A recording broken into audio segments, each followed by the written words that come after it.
Rounding out a very special Game Boy exclusive trilogy of RPGs, we once again visit the land of Alterra and our faithful heroine Materia. Now 20 years old, she revisits Halo Town. Floyd is still bedridden and still as depraved as ever with his dark sense of humor. As per usual, Materia has to set out to find her friend Doll. She'll soon realize that the ring bestowed on her by the late King Leparton is missing from Aretha Temple. Long story short, she's told that they're gonna have to journey into the past to return the magic ring from where it has been taken. 20 years in the past, to be precise. The third installment in the trilogy, and I certainly don't mean this in a derogatory way, far from it, is much the same as the other two. Materia and Doll are your mainstay party members, with other ones switching in and out as the game progresses. Now you can have 4 characters rather than just 3, which makes more difference than you might realize. Sure, it'll take longer to kit them all out with the top gear you want, but having that one extra squad member certainly makes some battles easier. Strangely though, where the game falters a little is the battle system. It feels a little unbalanced now, with the technical attacks,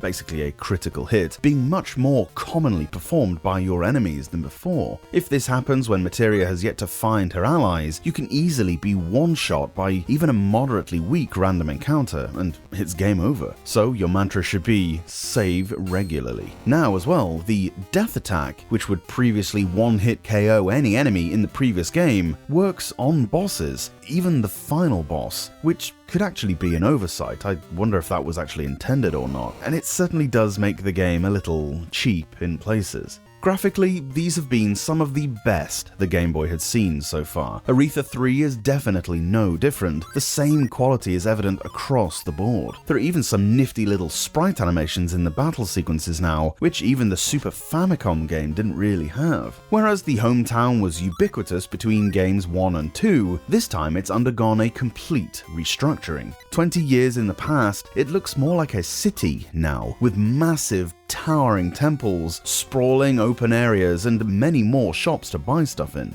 It's cool to see the in-game storyline development over the course of the series, as well as the technical development of the games themselves. Sure, the improvements are subtle, but there wasn't much more that needed to be done to improve it. It was already a veritable masterpiece. If you've played one of these before, you know and will expect the long-form adventure on offer. It's a sizable game, with more than 30 dungeons, caverns, castles, the usual stuff. It's interspersed with some of the most fun and humorous conversations between the characters, which really helps to break up the monotony.